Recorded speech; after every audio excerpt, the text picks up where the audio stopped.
আসসালামু আলাইকুম দর্শক, আমি কথা বলছি আমাদের জনপ্রিয় একজন মা ক্যারেক্টার, ভাবি ক্যারেক্টার সাবিহা জামান আপুর সাথে। আসসালামু আলাইকুম আপু, কেমন আছেন?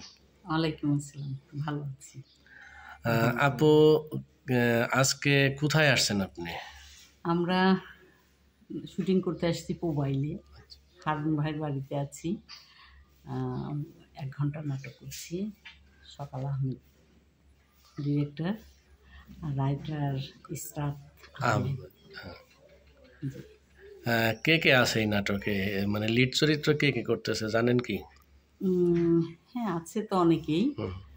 এখন আছে হচ্ছে নাকি আরশ খান, আরশ খান আছে, তাসনুভা তিশা। তাসনুভা তিশা আছে, আচ্ছা আচ্ছা আমাদের পাভেল ভাই আছে, আচ্ছা, তারপর তারপরে রানা ভাই আছে, রানা, জাভেদ, আব্দুল্লাহ রানা আছে।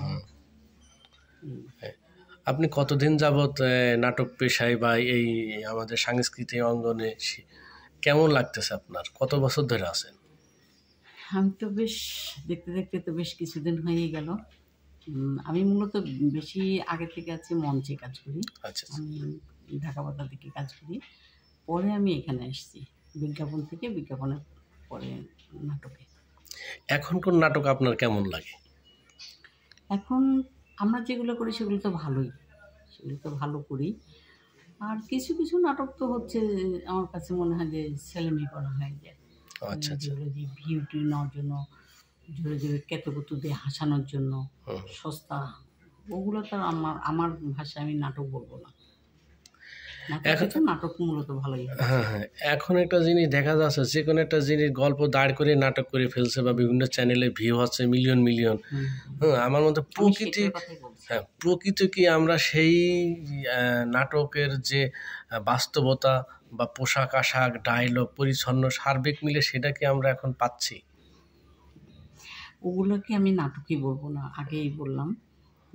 যে যেগুলো যে জোর করে কেতকুতু দিয়ে হাসানো, লোক হাসানো, পোশাক ওইরকম, হ্যাঁ, নাটকগুলো একটা থিম থাকবে, একটা গল্প থাকবে, একটা অভিনয়, মূলত অভিনয় শিল্পীরা থাকবে, তারপর সব মেকিং থাকবে, ডিরেক্টর থাকবে, সব মিলে তো একটা নাটক বা সিনেমা।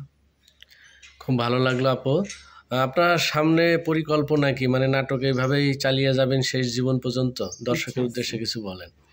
আপনারা দর্শকবৃন্দ, আপনারা দোয়া করবেন, আপনাদের ভালোবাসাই আমাদের সাফল্য। আমি বাকি জীবন নাটক করেই যেতে চাই, নাটকের মাঝেই থাকতে চাই, আপনাদের মাঝেই থাকতে চাই। ধন্যবাদ দর্শক, সাবিহা জামান আপার কাছে মূল্যবান কথা শুনলাম।